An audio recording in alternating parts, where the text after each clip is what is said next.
Welcome to Dharma Daily, a space where ancient wisdom meets modern life. Here, we don't just share teachings from the Buddha, we explore how those timeless truths can illuminate the chaos, the beauty, and the questions of our everyday lives. Each video is a gentle invitation to pause, to reflect, and to return to what truly matters: peace within, clarity of mind, and a heart awake. At Dharma Daily, we believe that life itself is the greatest teacher, and solitude, though often feared, is one of its most powerful classrooms. In today's reflection, we will walk together through one of the most misunderstood yet transformative experiences in the human journey: being alone, not as suffering, but as sacred strength, not as weakness, but as awakening.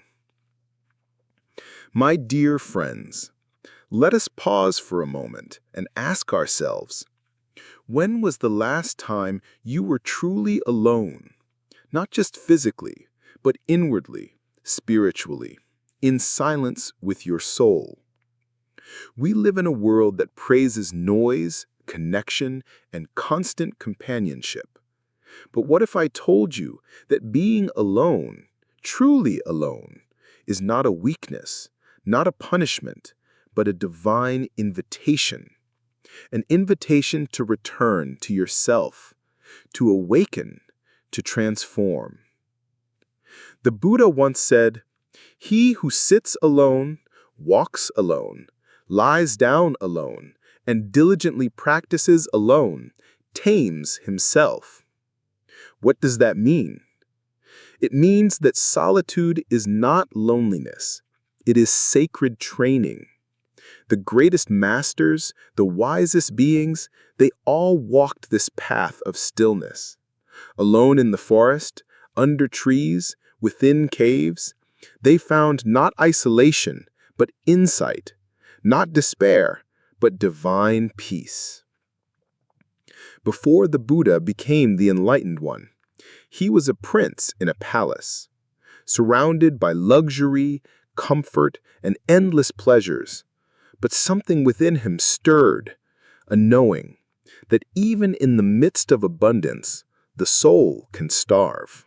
So he walked away, not to escape life, but to embrace it, to seek truth in silence. In the forest, he practiced extreme austerity, starving the body, denying the senses. But after 6 long years, he realized neither indulgence nor self-torture is the way. There is a middle path, a path of balance, harmony, and awareness. One day, he accepted food, and in doing so, accepted the truth. To walk a spiritual path does not mean to reject life. It means to awaken within it. His fellow monks misunderstood, left him. But that solitude, that silence, it became his greatest ally. Under the Bodhi tree, alone he sat. And there, not surrounded by people, but by presence, he awakened. So I ask you now, what is your Bodhi tree? What moment of quiet, what space of solitude is calling you? Do not fear being alone. Fear living disconnected from yourself, because in the silence, your soul speaks. When loneliness arises, remember, it is not your enemy. It is energy, and energy is not destroyed, it is transformed. Use your solitude as fuel. Give yourself a purpose, a goal, a spiritual aim. When you do, loneliness becomes learning. Silence becomes sanctuary. Give yourself even 15 minutes a day, no distractions, no devices, just you, with your breath, with your heart. This small act can change your entire life. Because the truth is, you are never truly alone. You have yourself. And when you come home to yourself, you come home to peace.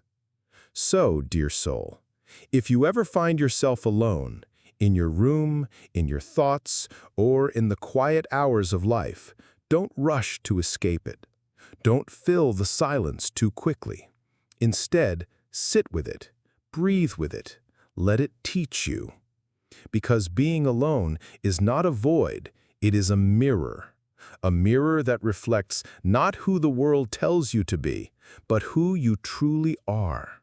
In solitude, you don't lose connection, you deepen it.